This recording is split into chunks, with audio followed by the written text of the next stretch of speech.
Hey Changemakers, it's Julia Chow. Welcome back to this channel. Today we're going to talk about a very important topic of discernment. In today's day and age where everybody is an expert online, and I'm counting myself in that group, how do you know who to trust? Do you trust somebody who is a professional? Or do you trust somebody who is popular? Or do you trust somebody who is a professional and popular?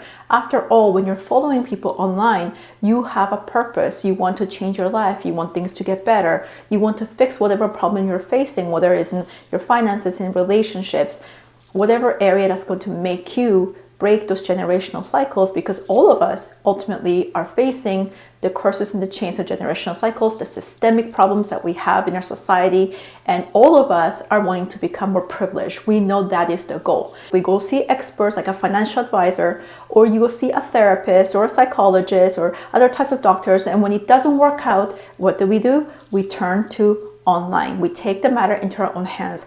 When it comes down to the transformation of becoming a savvy person, going from someone who is unaware to aware or to enlightenment, in any area that you're suffering from, there is a sense of shadow and lack of awareness that you are overcoming. So you are looking for a teacher who can shine light in those dark areas. But how do you know what person to choose? Typically, we have two groups of people that you can choose from. You have professionals who are online, and then you have influencers. Sometimes professionals become influencers, but oftentimes we have professionals who have traditional degrees. Think people who are psychologists like Dr. Shefali, Dr. Ramani, who's a PsyD. Those people they more so qualify under being a professional.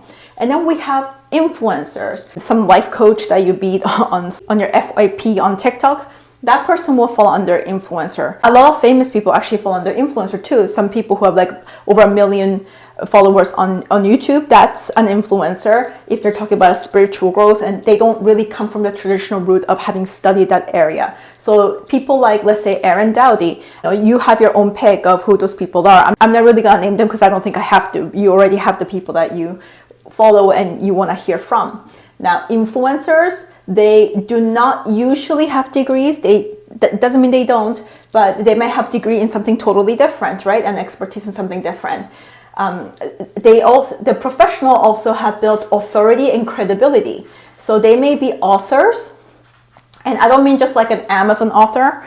Someone like Robert Greene, he doesn't have a degree in psychology, but he has built his authority by being a New York Times bestselling author. He is very well known worldwide. No doubt that he falls under the professional category, possibly when he first wrote his book, because his area of studies, I don't believe, was under psychology or any related line of study. I believe he would have fallen into more of an influencer. This was before social media, of course, when he became really well known. But he would have fallen under here, but then he had moved over to the authority space. Now, influencers are more so, they are relatable. They are inspiring. And they will sound wise. They have a great performance, what we call charisma and stage presence. This is not to say that an influencer is going to be worse than a professional when it comes to helping people. It really depends on the area of expertise and depends on what you're looking for. But even in many of the professions like psychology, sometimes an influencer will do a much better job in helping a client than a professional who is very clinical, has low emotional intelligence, and is themselves suffering from a lot of trauma. This is the first area of discernment that you have to understand, is that when you want to choose the right person, you have to look at the person individually and not be so influenced by degrees, authority, performance, all of these things. You have to look at the person and discern, can this person understand me? The biggest factor when it comes to you elevating out of where you are to a greater place is resonance, connection between you and someone who already has the outcome, has the knowledge, has already understand what it takes to get to that place. The connection you experience with a person is what gets you out of your place. So now I'm going to write down here, connection is what you should look for. Sometimes performance can feel like connection, and that is the confusing piece. But what connection actually feels like, does this person have warmth? Do they care? Do they also talk about, if they care and if they understand the topic really well, do they talk about systemic issues? All of us, most of us who are looking for help, we're experiencing systemic issues of race, gender, social status, financial class, all of these things. So if someone doesn't really address those things and they're just giving you a blanket formula, then you should really question that person, regardless of whether that person is a professional or an influencer. Now the question becomes, how do I know for sure that this person isn't just performing? How do I know that even if they may, let's say, talk about the systems, they may talk about different things that really sound good, how do you discern the difference between somebody who just wants to make money online, who wants to be famous, they're mostly in it for themselves, and they're getting a lot of sort of them, they're more having this narcissistic experience with their parasocial relationship with their followers. How do you discern somebody like that from someone who's actually out there wanting to help people and wanting to help you create change in your life? What you should really look at is the person and their value systems. If their value systems do not match with yours, if their value system, let's say, if they are against the LGBTQ plus community, if they are intolerant, if they carry some of these really right-wing values, and you're seeking and looking up to this person who's a psychologist, someone who's an expert, you're wanting them to help you change, you have to ask yourself, if you fall into a minority group, if you have ever experienced or identify yourself with being underprivileged, because a lot of people who turn to self-development, they come from those kinds of backgrounds. Self-development is the hope for people to want to gain more privilege, to live a more fulfilling life, not only have to struggle to suffer to work, right? We know what we're seeking. We want to stop the pains of trauma, the pains of feeling the capitalistic pressure and not being able to change it, right? The pains of not having time. So when we look at these aspects, and if somebody who's an expert, let's say a professional, is very right-wing, they have ideas where it is anti-minorities, anti-women, some misogynistic undertones. When you pick up some of that, you have to really observe carefully. It doesn't matter how much they know. It doesn't matter how much of an authority they are. They are not interested in helping that large select group of people. They're only interested in helping people who are like them. Pay attention to this.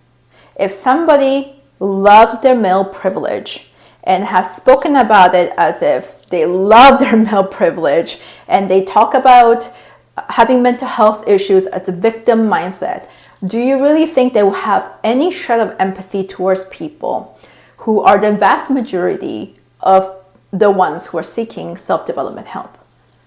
If that person has feelings of supremacy around race, if they do not ever address race as one of the issues of why people feel oppressed and why people have these levels of trauma, do you really think that person is capable of helping you in any way? Now, it's different if a person doesn't have those experiences, can't relate to them to a deep level, that they speak about not being able to talk about those topics as an authority, but they may partner with other people who are able to take on that perspective. Now, that is an influencer or a professional that you can possibly trust, because they are addressing what is considered the elephant in the room that oftentimes professionals and influencers alike online do not like to address, because then it challenges their popularity.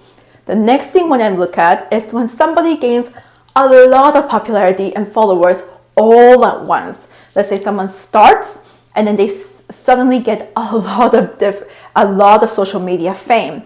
Typically, a person like that, they tend to be influencers, because influencers and their expertise tend to fall, especially in the beginning, more on the performative stage presence, charisma arena. A professional may struggle with that, but some professionals also learn to do that quite well. But this is truly an acquired skill. It takes practice. So an influencer who goes viral very quickly and builds a following, and let's say they're selling life coaching offers, they usually have a performance, stage presence, but also oftentimes the most unhealed aspects resonate the best with unhealed perspectives. So if the audience is highly unhealed, they may think that this unhealed aspect, where is the influencer talks about very binary, easy ways to resolve issues that are very complex problems, they may actually resonate with that message, and this influencer will get a ton of followers.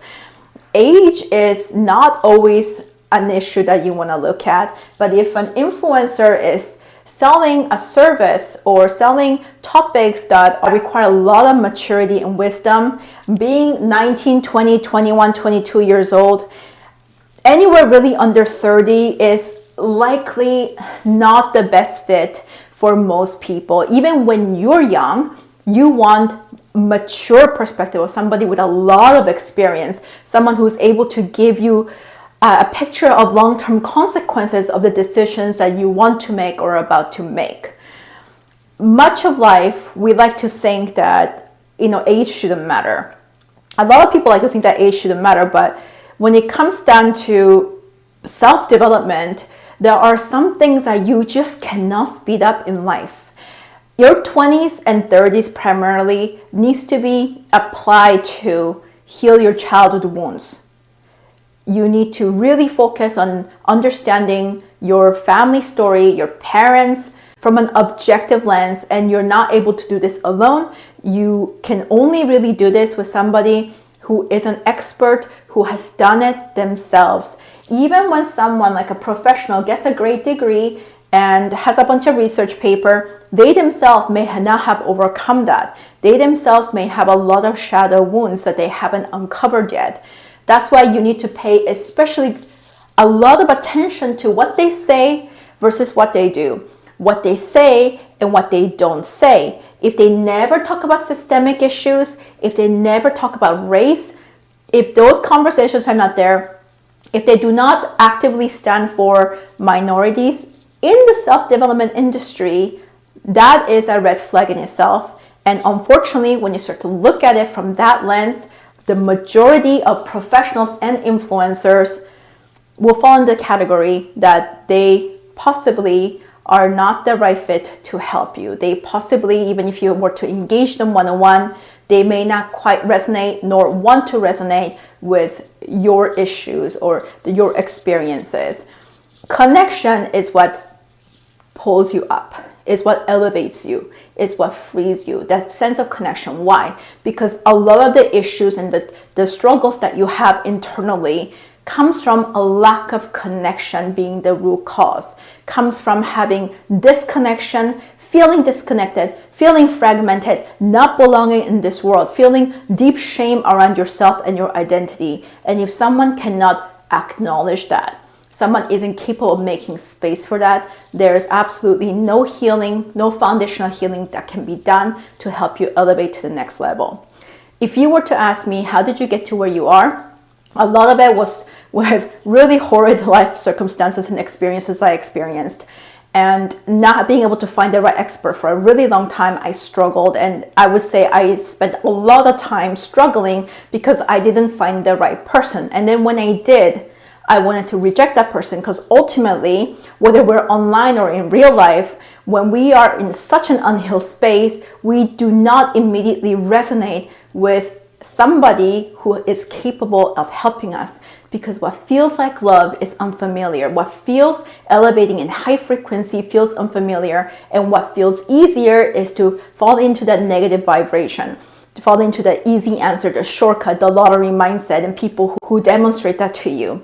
So that, I would say, that is the hardest part to overcome, to even be able to discern and acknowledge who's the right person who's capable of helping you. Don't ever think that you're broken or unfixable or anything along those lines. You just haven't met the right person. And even if you did, you haven't given that person enough time with you for you to open up, to be vulnerable, which is to be radically honest with yourself, with that person, for the work to take place. I'm a strong believer healing and elevation is possible for every one of you out there, no matter where you've been, what your experiences have been. If you give yourself the patience with the right person and overcome the resistance and trigger while you're doing the work. But again, the point of this video is about finding the right person. The point I really want to drive today is that do not only focus on whether someone has a PhD or a PsyD or something along those lines, whether somebody is really famous. You know, Tony Robbins would be an influencer who's become legitimate as a professional because of his following and his long career, right? And I already mentioned, did I mention Robert Greene as being an authority now when he had really started as an influencer? When you learn to discern here, you also become excellent at choosing personal relationships, choosing the right people in your team, choosing your intimacy partner, friendships. If you ever run into a situation where you keep picking narcissists, what's missing for you is discernment. So practicing this, taking your time and reviewing every single person that you follow online, people that you talk to, even no one is safe, like your therapist right now. Find out more about them, do all the observations, check their value system, and you will start to make amazing decisions for yourself. And that discernment is a skill, is a muscle that continues to build, and even with just this practice, it will completely change your life. Thank you so much for watching today. Let me know what you thought about this video. Did it help you? Put some comments down below, and I'll see you again in our next video. Bye for now.